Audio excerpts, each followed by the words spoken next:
నిడదవోలు నియోజకవర్గంలో కూటమి అభ్యర్థి కందులు దుర్గేష్ తరపున ఆయన తనయుడు కృష్ణతేజ ప్రచారం నిర్వహించారు.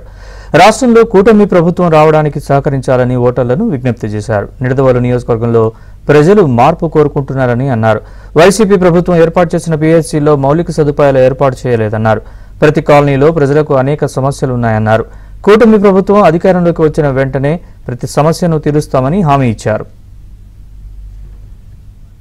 ఓటేమని అడగడానికి వచ్చారు. మీరు తప్పనిసరిగా ఓటు కోసం వచ్చారు. వారి నాన్నగారు ఎమ్మెల్యేగా పోటీ చేస్తున్నారు. అమ్మకి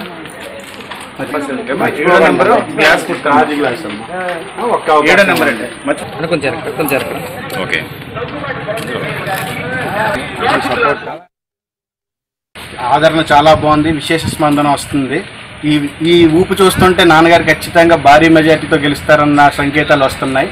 అదేవిధంగా జనాలందరూ కూడా స్వచ్ఛందంగా వచ్చి ఓట్లు వేస్తామన్న ఉత్సాహాన్ని చూపిస్తున్నారు. అదేవిధంగా ఇంకోటి ఏంటంటే ఇలా తిరుగుతున్నప్పుడు ఇక్కడ చూస్తే ఒక పిహెచ్సి కనబడింది. అందులో చూస్తే ఎటువంటి సదుపాయాలు ఫెసిలిటీస్ లేకుండా ఓపెన్ చేయడం జరిగింది.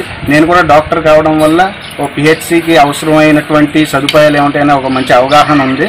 అటువంటి ఏమీ కూడా ఇక్కడ కనబడడం లేదు.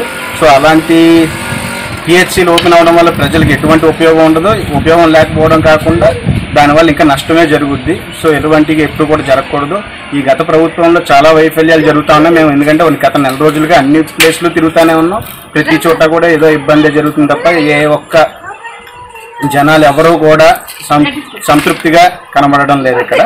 సో ఈసారి మాకు ఒక్క అవకాశం ఇస్తారని నేను కోరుకుంటున్నాను. ఇచ్చేలాగే కనబడుతుంది.